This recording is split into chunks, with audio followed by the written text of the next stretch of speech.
What are these stains? Yeah, I wish I knew. Very good question. The short answer is we're not entirely sure. A forensic lab shone a UV light on the stains to see how they would react.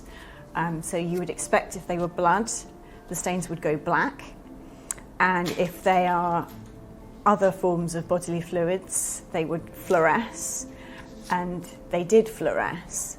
So they could be things like sweat or vomit. Though the forensic lab said that because the stains are over 350 years old, they might not react in the way that we expect, so they could still be blood. So what we can really say is that we're not sure what the stains are. Could a DNA test be done on the blood stains? If so, it might reveal an interesting lineage on ancestry. We had a look into that, and we're still thinking about that. It probably means what we call destructive sampling, which is you need to take a little piece off the shirt, which is something we would not do lightly with something so important. If we need to confirm whether it is Charles I's DNA, we would have to have a bit of his DNA that we can confirm was definitely from him, which we don't have. Also, the shirt has had many owners over the years as it's been passed down through families and bought at auction and so on. So there would be a lot of contamination with other people's DNA. So I think whatever results we got back would, a bit like the bloodstains, they would be inconclusive as to what they really are. Is the pattern printed, woven or knitted, please? That's an easy question. It's a knitted shirt. So it's knitted in silk, very fine silk, and the pattern is through the different stitches.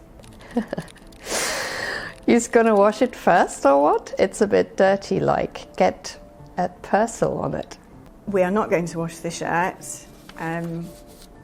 The stains on it are all part of its history, so they're important that we keep it on, keep the stains on there. Also, the shirt is very delicate, so I don't know how we would wash it, but I'm not a textile conservator, so there are probably ways and means of washing it, but we would not do so. Distinct lack of a blood stain. Has it been luminol tested for the presence of blood? There are different things you can do to test for blood. One is you can hold a UV light to it, which has been done, and it didn't test as blood would. Apparently blood would go dark and it became luminous.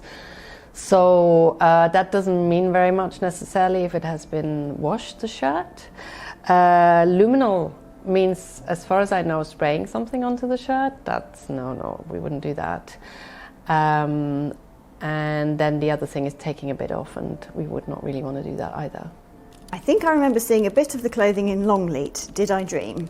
No, that definitely wasn't a dream, and I would very much like to go to Longleat. I understand what they have there is an outer garment. What we have is a bit like what you would now call a thermal vest type thing. He is said to have worn 2 shirts on his execution so as not to shiver in the cold, because he didn't want people to think he was frightened. So yes, we're not really sure. Why is it called a vest if it has sleeves? That's a really good question. So at the time, it would probably have been called a knitted waistcoat. But we don't use the term now, because if you say waistcoat, most people think of something else. So, and because it's an undergarment, we're calling it currently a vest.